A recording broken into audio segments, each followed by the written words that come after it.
Pessoas comerem e beberem no dia 13 de dezembro, em qualquer reunião. Meu Deus, que o doente seja curado, que aquele que está numa dívida impagável, que o Senhor dê sabedoria para prosperá-los. Aqueles que estão em qualquer tipo de dificuldade, Pai, se alguém ainda não é batizado com o Espírito Santo, que ao beberem da Santa Ceia, ao participarem da ceia, que eles sejam batizados com teu Espírito. Deus, aumente o fogo, a unção, em nome de Jesus, e você diga amém.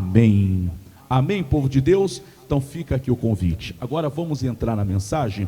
Eu preguei de manhã, mas agora como eu vou falar para a televisão, então eu vou só resumir em 3 minutinhos o que eu preguei de manhã e já entre matéria nova para você não perder nada, tá bom? Vamos no livro de João capítulo 3, a partir de agora para você aqui no Acre e para todo o Brasil através do canal das igrejas. João capítulo 3, versos 2. Estamos estudando essa semana a história de Nicodemos, não necessariamente a história, mas uma declaração que ele fez. Nicodemos foi um fariseu. Fariseu, para quem não sabe, era uma seita, um grupo religioso. Grupo este que, segundo a cultura da época, eles praticavam a lei à risca. Mas eles praticavam tão à risca que no sábado eles não faziam nada. Eles praticavam a lei tão à risca que a plantinha que nascia no quintal, eles contavam, nasceu uma cebolinha, um pé de alface, sei lá mais o que, eles contavam, nasceu, tirava o dízimo da planta que nascia no quintal e levava para a igreja. Eles eram rigorosos na lei, na prática da lei.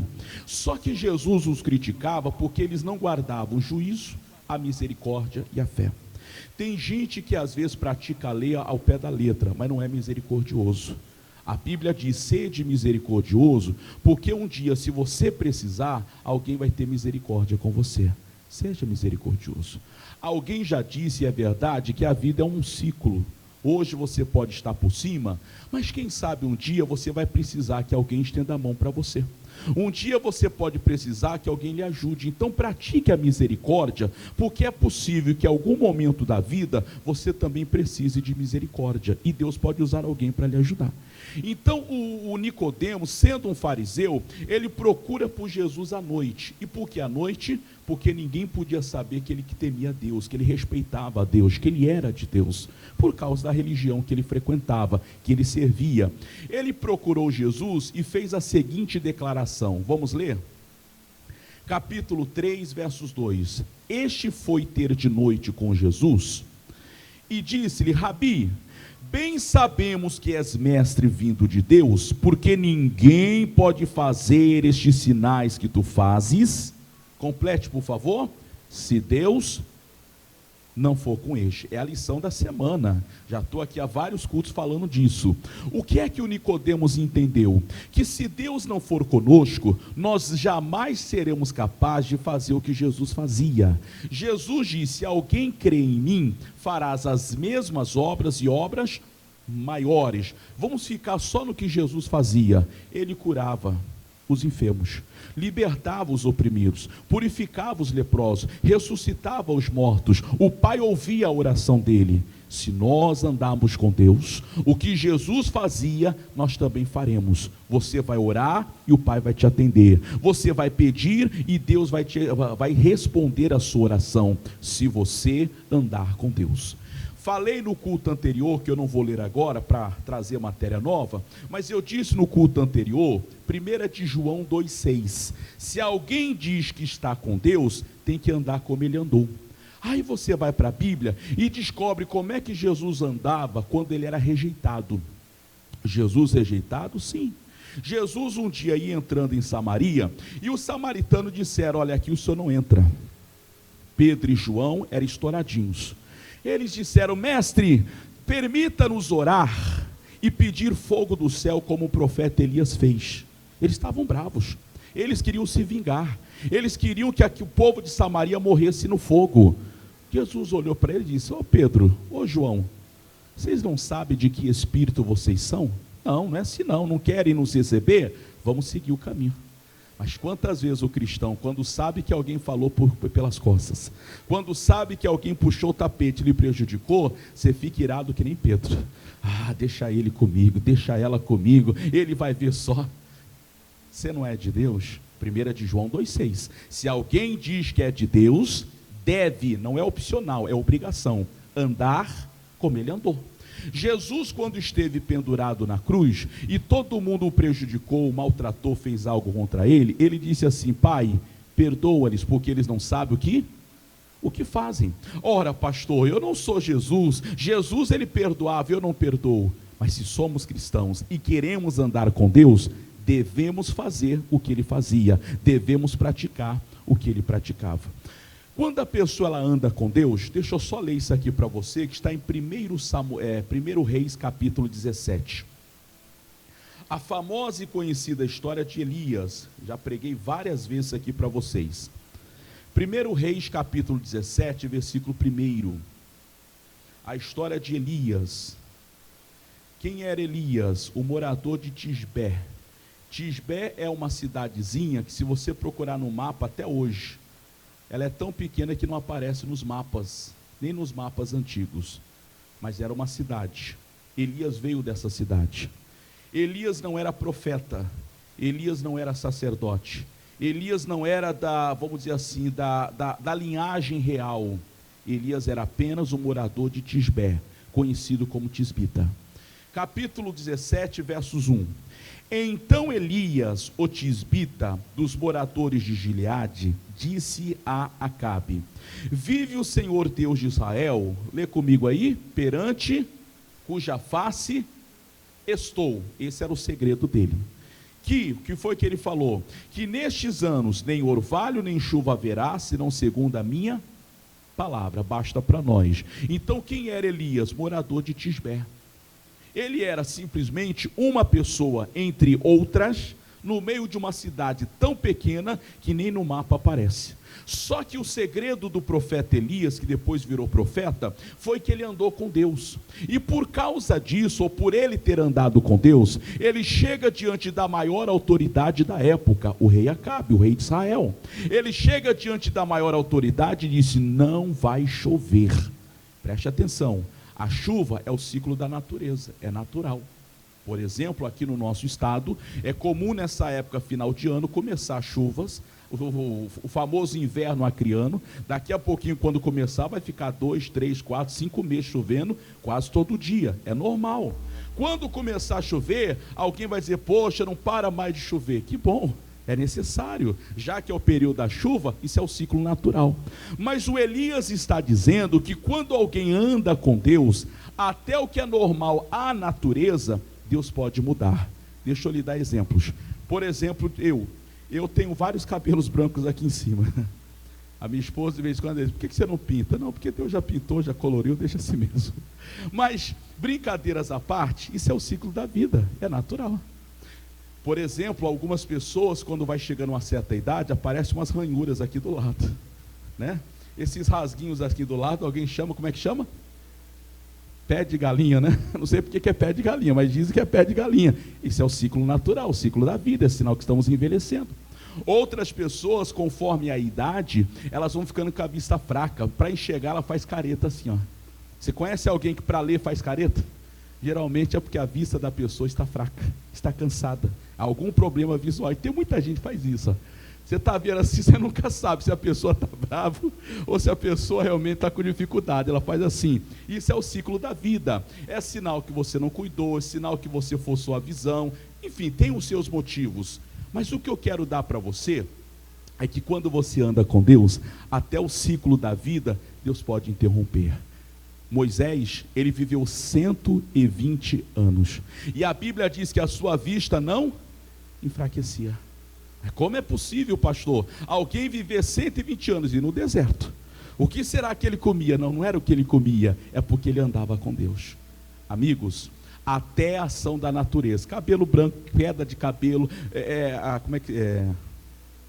pé de galinha, eu ia falando outro nome aqui, pé de galinha ou qualquer outra ação, por mais natural que seja, fruto da idade, fruto do cansaço, fruto do tempo, se nós andarmos com Deus, Deus tem poder até sobre a natureza, pessoal.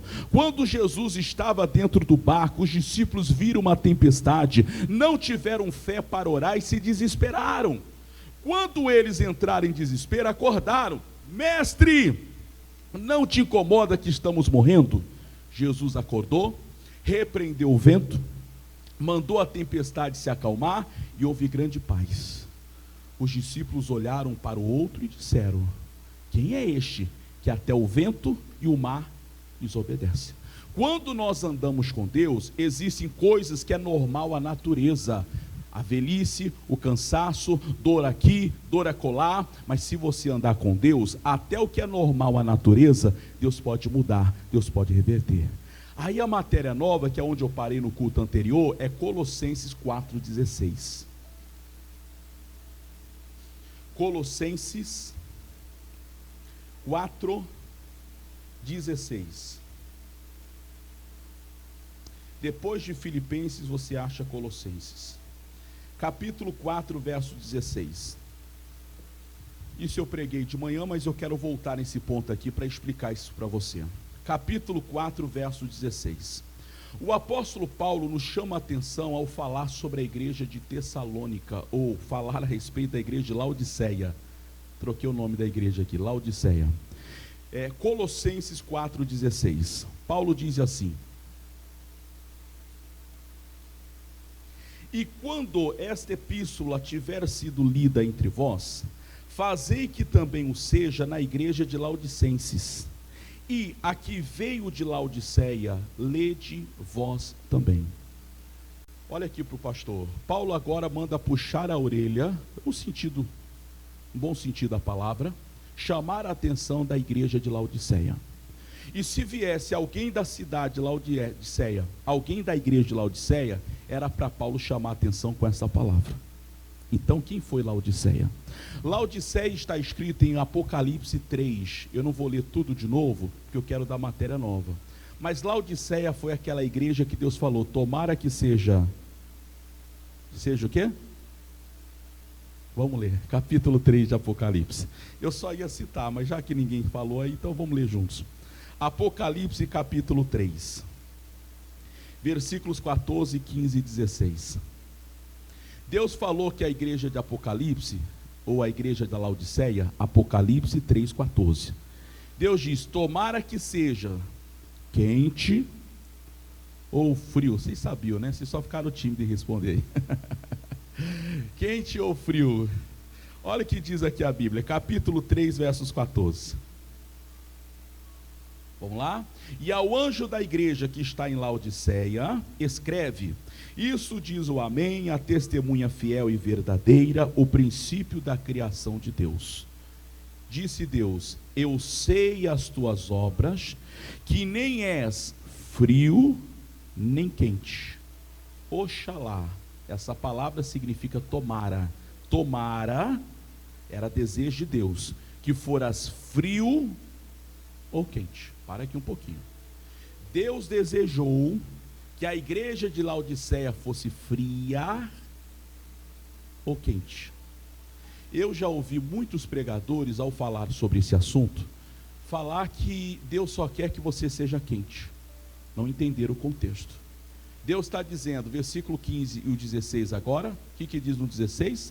Tomara, assim porque és morno, e não és frio, nem és quente, vomitar-te-ei da minha boca. Deus não falou contra o frio, Deus não falou contra o quente, Deus só falou contra o morno. Deus não está falando de cristão frio, lógico que o cristão frio não entra no céu. Deus não está falando do cristão, a temperatura do cristão, até porque como medir isso? Deixa eu explicar para quem ainda não sabe, ou para quem não se deu conta disso. Em Laodiceia, era uma cidade muito rica, bem situada, numa região do deserto, aonde moravam os ricos da época, as mansões da época. E a água para chegar em Laodiceia, ela era canalizada pelo deserto, saía da fonte, saía do rio, do ribeiro, e era canalizada, e havia uma bomba lá, para jogar a água até a cidade de Laodiceia. Mais ou menos como é hoje, a água ia através de tubos, por baixo da terra, ou seja, dentro da terra, e a água chegava até a cidade de Laodiceia. E a temperatura que a água chegava em Laodiceia não era fria, porque não era do rio, não era direto da fonte, passava por uma tubulação. E também não era quente, como alguns lugares, lá uma região deserta, e também não era quente. Qual é a diferença disso? Alguém já fez chá? Já fez chá de gengibre? De chá de que mais? Chá de alho? Chá de hortelã? Chá não sei do que? Geralmente esses chás são quentes. Por que razão? Porque a água quente é a água que cura. É a água que ajuda a curar, ajuda a produzir o efeito necessário. E a água fria era para matar a sede. Tenta inverter a ordem. Tenta inverter a ordem. Você está com muita sede, alguém te dá uma água quente, vai matar a tua sede? Não vai, mas é água, mas não mata a sede. A temperatura da água de Laodiceia era morna. Em outras palavras, Deus está dizendo para nós que a água quente é para a cura do corpo, a água fria é para o refrigério da alma, é para matar a sede. Mas a água morna, qual a finalidade? Para provocar vômito, provocar ânsia. Deus está dizendo que a igreja de Laodiceia era comparada a uma igreja morna, a uma igreja que provocava ânsia de vômito em Deus, porque ela não era fria. Vou repetir, água fria mata a sede, água fria refresca, água fria alivia. A água quente, ela traz saúde, representa os 3 tipos de cristãos que nós devemos ser. O cristão quente é aquele cristão que leva saúde. Alguém está sofrendo, você vai lá e diz, deixa comigo que eu vou orar. Alguém está desesperado, você diz, deixa comigo que eu tenho uma palavra. Deus fala isso, isso, isso e aquilo outro. Alguém está com problema, você diz, vem cá, vamos nos unir aqui na fé. Deus, ajude essa pessoa. É o cristão quente. O cristão que é representado pela água fria é aquele cristão que leva paz. Você chega no local de trabalho e está todo mundo um virado a cara para outro. Você chega com alegria e traz paz no ambiente. Está todo mundo chateado, frustrado, decepcionado, irritado. Você leva paz, você traz calma, você traz tranquilidade. Tem gente que quando chega no ambiente tudo se resolve. Está todo mundo estressado, um brigando com o outro. Mas se você é essa água fria, que vai trazer paz ao coração. O cônjuge, o marido, a esposa está desesperado, porque ouviu uma notícia, porque aconteceu algo com um parente, com um familiar. Você chega, olha, fiquem tranquilo, Deus é conosco, vamos orar aqui agora, não perca a paz não. Você é água fria. Mas se você for a água morna, aquele tipo de cristão que nem ora, nem faz nada, cruza os braços, seja o que Deus quiser, Deus vai vomitar da sua boca. Matéria nova agora, Romanos capítulo 12, olha o conselho de Deus. Atos Romanos capítulo 12, versículo 11.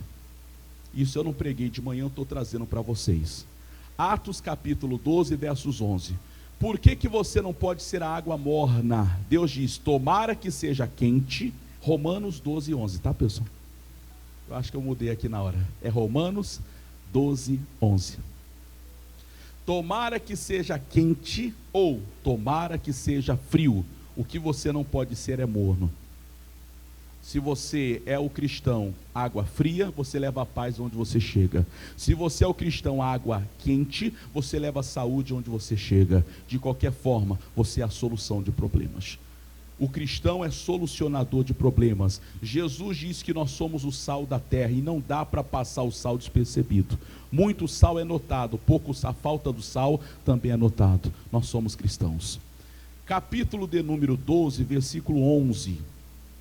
Romanos 12, 11. Começa dizendo, não sejais vagarosos, aonde, irmãos? No cuidado, mas sede fervorosos no espírito, servindo ao Senhor. Vamos recapitular? Não sejais vagarosos no cuidado. O que você tem que fazer, faz depressa. Tem gente que fica adiando, pastor, um dia eu vou me acertar com fulano, um dia eu vou procurar ciclano e eu vou pedir perdão. Meu irmão, o que você tem que fazer, não seja vagaroso. Há um certo tempo atrás, não vou dar data nem endereço para não identificar a pessoa, mas uma pessoa me procurou, estava com um caso muito sério no casamento. Descobriu-se que havia uma terceira pessoa no casamento. E a pessoa disse, pastor, eu vou lá despedir da amante. Eu disse, nem se despeça. Você está errado? Tá. Então acabou, amigo. Coloca a vida diante de Deus. Peça perdão à sua esposa, peça perdão à família, peça perdão a todo mundo que sabe do que aconteceu e anda na santidade. Mas tem gente que fica brincando com fogo. É devagar. Pastor, eu sei que eu tenho que mudar, um dia eu vou mudar. Esse um dia pode não chegar para você, porque você está deixando para amanhã. Paulo está dizendo, não sejais vagarosos no cuidado. Tem gente que é devagar no cuidado, sabe o que fazer, mas não faz. Essa semana eu ouvi uma pessoa que me chamou muita atenção, e ela é uma pessoa que trabalha com nutrição. A pessoa dizia assim, por que a pessoa fica obeso ou passa com problema de saúde pela alimentação? Porque a maioria come o que quer, não o que pode, ou não o que deveria comer. O que é que todo mundo deveria comer? O que é natural. Falar um português claro, o arroz, o feijão, uma salada e uma carne. Mas o que é que todo mundo gosta de comer? É o lanche, é a pizza, é o chocolate, não é assim? Quer dizer, se todo mundo comesse o que deveríamos comer, ninguém teria problema de saúde por causa de comida. Mas tem gente que não come o que pode, o que deve, come o que quer. E quem come o que quer, quem come o que gosta, depois o corpo e a saúde vai pagar um preço. Isso é verdade, pessoal. A fé é a mesma coisa. Deus está falando a respeito da nossa fé. Não seja vagaroso no cuidado. Você já sabe o que você tem que fazer, não deixa para mais tarde não. Faça, coloque em prática. O que é que você tem que fazer? É pedir perdão a alguém? É se acertar com alguém? É buscar mais a Deus? Então não seja vagaroso no cuidado. O que você tem que fazer hoje, não deixa para amanhã. O que você tem que fazer, não deixa para mais tarde, porque o mais tarde pode ser que não aconteça, que não exista. O mais tarde é futuro, pessoal. Você pode nem chegar lá. Então não seja vagaroso no cuidado. Pastor, um dia eu vou me ajeitar, um dia eu vou tomar juízo, um dia eu vou mudar de vida. Por que não agora? Você vai continuar sendo a igreja morna, a igreja que Deus vomita? Você tem que ser quente ou frio. A água quente traz saúde, a água fria traz refresco, traz refrigério. Mas a água morna, Deus falou, eu vou vomitar. Quem é o cristão morno? É quem sabe o certo e faz o errado. É aquele que sabe o que tem que fazer, mas não faz. Sabe qual é o caminho, mas não segue. Sabe como tem que buscar Deus, mas não busca. Sabe o que tem que fazer, mas não faz. Então não seja água morna, seja quente, seja fervoroso. Olha o que ele fala mais. Não sejais vagarosos no cuidado. Então o que tem que fazer, faça depressa. E o que mais? Sede fervoroso aonde, gente? No espírito, no seu espírito você tem que ser fervoroso, na sua fé tem que ser fervorosa, na sua oração você tem que ser fervoroso, na sua confiança você tem que ser fervorosa. Deus não habita na congregação dos fracos, gente. Deus habita na congregação dos poderosos, diz a Bíblia. A sua fé tem que ser poderosa, a sua confiança em Deus ela tem que ser alta, a sua convicção em Deus tem que ser gigante. Eu preguei essa semana pela live, eu vou terminar no culto daqui a pouquinho. O que eu prego na live é diferente do que eu prego na igreja, propositalmente, porque o público é outro, a mensagem é outra, o recado é para outro público. Eu preguei essa semana sobre quarta-feira e sexta-feira, Hebreus 10, 35. A Bíblia diz que você tem que ter uma avuntada confiança. A sua confiança tem que ser grande. Tem gente que não confia em si mesma, tem gente que tem uma baixa estima, tem gente que tem uma estima muito pequena, está desanimado, acha que nunca vai ser feliz, que não pode isso, que não pode aquilo, que não nasceu para isso, que não nasceu para aquilo. A sua confiança tem que ser alta. Aí eu fiz uma pesquisa na rede social, coloquei um post assim: qual o nível da sua confiança, alta ou baixa? Para minha surpresa deu quase meio a meio.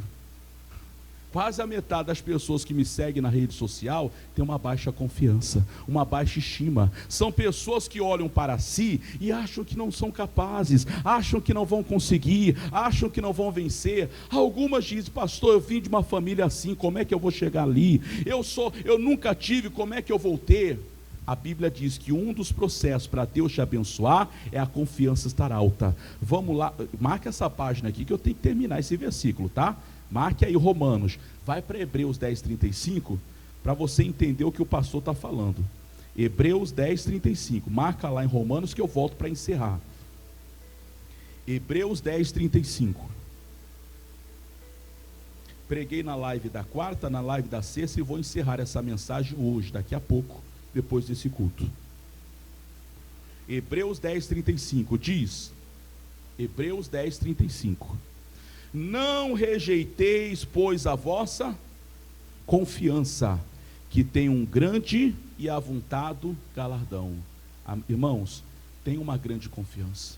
numa linguagem mais atual, tenha uma grande estima. Olhe para si, acredite em Deus, acredite em você. Tem gente que diz assim: pastor, eu acredito em Deus, mas não acredito que eu sou capaz. Quando você pensa assim, você está duvidando de Deus, porque foi Deus quem te fez. Deus te criou. Deus não criou ninguém pela metade. Todos nós somos plenos, completos do jeito que somos, pessoal. Não somos iguais, mas somos completos. Ninguém é igual, nem no DNA nós somos iguais, na aparência não somos iguais, mas Deus está dizendo que nós somos completos do jeito que Deus nos fez. Ele está dizendo que a sua confiança tem que ser grande, porque a confiança tem recompensa. Você já viu um vencedor com baixa estima? Não existe. Todo vencedor é aquele que olha para si e diz: eu sou capaz, eu vou conseguir, eu vou chegar lá, isso eu faço, nisso eu sou bom, nisso eu consigo. Meu irmão, essa confiança o cristão tem que ter. Deus te deu uma luta, um sonho, um propósito, tenha confiança. Deus, eu vou realizar esse sonho. Deus, eu vou chegar, eu vou vencer, porque a confiança tem recompensa. Confie em Deus, confie em você. Versículo 36. Porque necessitais de perseverança ou paciência? Os dois. Você precisa ter paciência, você precisa ter perseverança, você precisa insistir. Pastor, então eu quero que Deus me dê paciência. Eu já preguei isso aqui para você. Sabe como é que Deus dá paciência? Coloca só na tela, que eu não vou abrir aqui na Bíblia, mas eles vão acompanhar aqui. Tiago 1,3. Você já ouviu gente pedindo paciência? Ah, Deus, coloca até a mão na cabeça, me dá paciência. Já ouviu gente fazer isso? Tem gente que vive pedindo paciência. Olha o que diz Tiago 1,3. Está aqui na tela, lê comigo, ó. Sabendo que a prova da vossa fé produz. Quando você diz: Deus, me dá paciência, você está pedindo: Deus, eu vou ser provado. Está escrito, ó. A prova da vossa fé é o que produz, é o que cria, é o que dá origem à paciência. Ninguém vai ter paciência sem antes ter prova. Você está entendendo que às vezes você diz: Deus, me dá paciência para lidar com fulano, o fulano vai provar a sua fé. Deus, me dá paciência para resolver tal situação, a sua fé vai ser provada. A sua fé será provada, e quando ela for provada, não fique chateado nem desesperado, porque a Bíblia diz que a prova da vossa fé produz, dá origem, nasce a paciência. Deus, aumenta a minha paciência. Então você está dizendo: Deus, eu vou ter mais prova, eu vou ter mais luta, eu vou ter mais batalhas. A prova da sua fé vai produzir a paciência. Pastor, eu não tenho paciência, porque você não está suportando a prova. Quando a prova vier, diga para Deus: eu vou ficar firme, eu não vou desistir, não vou jogar a toalha, não vou retroceder, mais uma vez, porque a prova da vossa fé produz paciência. Volte aqui a Hebreus, você já está aberto aí, né? 36, porque necessitais de paciência, para que depois, Hebreus 10, 36, para que depois de haver desfeito a vontade de Deus. Depois de haver desfeito a vontade de Deus. Eu já vou voltar daqui a pouquinho, em Romanos 12, 11. Não sejais vagarosos no cuidado, mas sede fervorosos aonde? No Espírito. Sabe qual é a vontade de Deus para você? Faça. Sabe o que Deus espera de você? Cumpra. E já entende o que é que a Bíblia diz sobre você? Coloque isso em prática. Não seja vagaroso no cuidado, mas fervoroso no Espírito.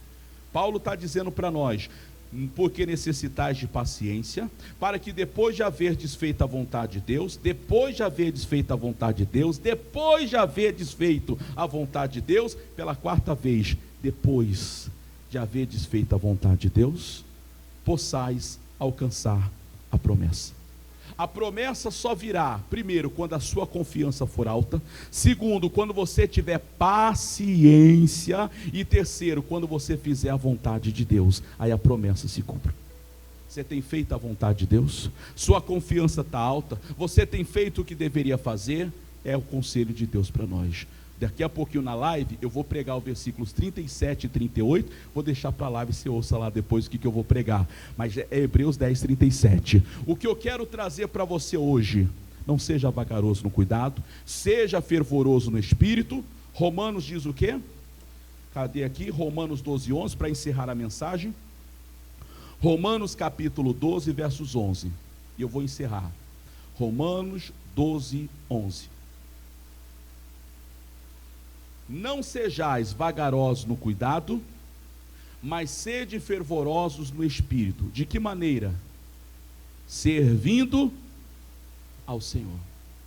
Quer saber se você está andando com Deus? Veja se você tem servido ao Senhor.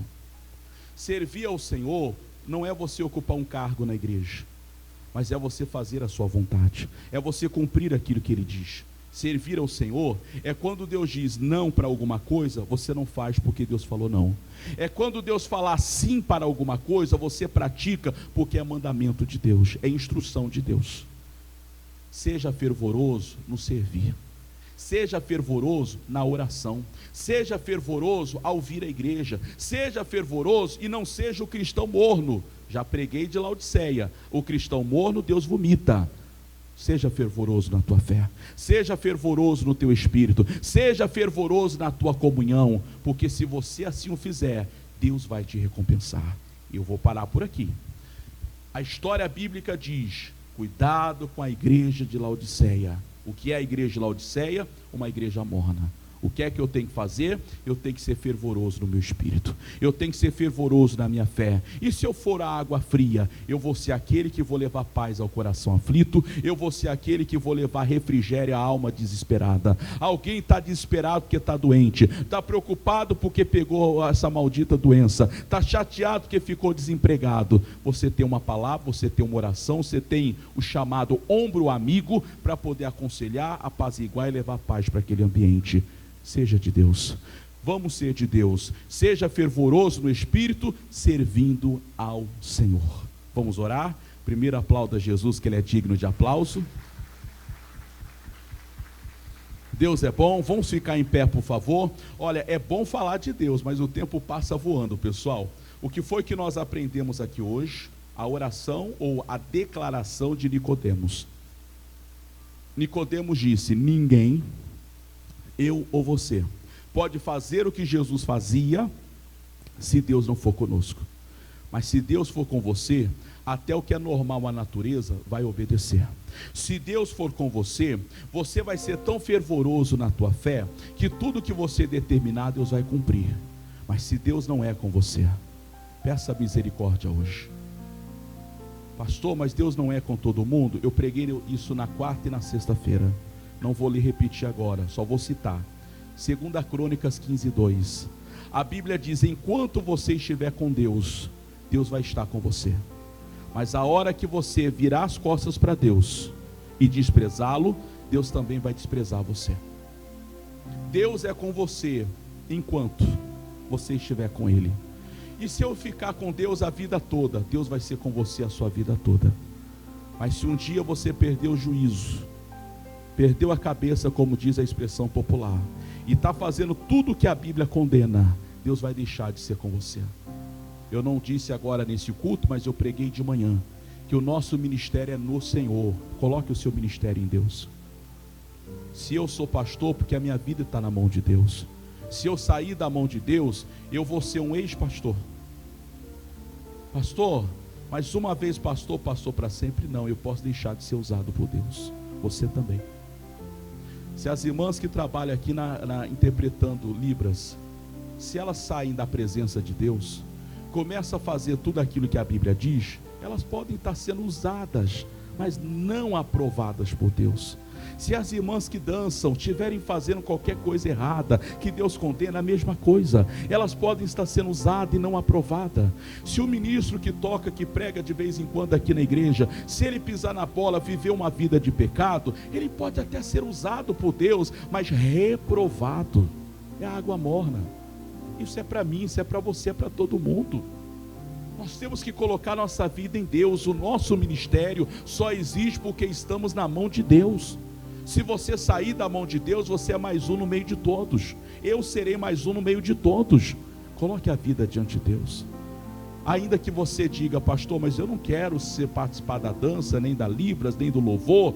Mas você quer ser de Deus? Quero. Seja fervoroso no Espírito. Seja fervoroso no Espírito. Porque se você for, Deus vai te honrar em nome de Jesus. Oremos. Pai, eu te agradeço por tudo aquilo que o Senhor falou conosco hoje. Teríamos, ó Deus, muito mais recados e revelações, mas até aqui o Senhor nos ajudou e falou o nosso coração. Pai, quantos aqui estão precisando aprender, mas aprender no amor, não na ira. Pai, não nos trate na tua ira, nos trate no teu amor, porque na tua ira, Pai, nós não aguentaríamos. Na tua ira não somos capazes de suportar. Só no teu amor, Deus, a tua graça me basta. O teu amor se aperfeiçoa na fraqueza. Deus, o teu poder se aperfeiçoa. É quando estamos fracos que o Senhor nos faz forte. É quando estamos caídos que o Senhor nos levanta. É quando estamos desanimados que o Senhor nos traz alegria. Ah, Jesus, Jesus, Jesus. Aqueça agora a fé, o espírito, o coração. Há pessoas que estão desanimadas, pessimistas, pensando em parar, pensando em desistir, pensando em jogar tudo para o alto. Há pessoas, ó Deus, que já não têm a força que deveria ter. Pai, pessoas que estão olhando para todos os lados e veem defeitos em todo mundo, em todos os cantos. Deus, olha para nós com teu olhar de bondade, com teu olhar de misericórdia, com teu olhar de graça, com teu olhar de favor. Quem sabe, ó Deus, esta mulher que está dizendo: ajuda-me a esquecer os erros do meu marido. É o marido que diz: ajuda-me a esquecer os erros da minha esposa. Essa pessoa que está dizendo: Pai, ajuda-me a olhar só para o Senhor, deixar de lado, esquecer, ignorar os erros, ó Pai, de quem quer que seja.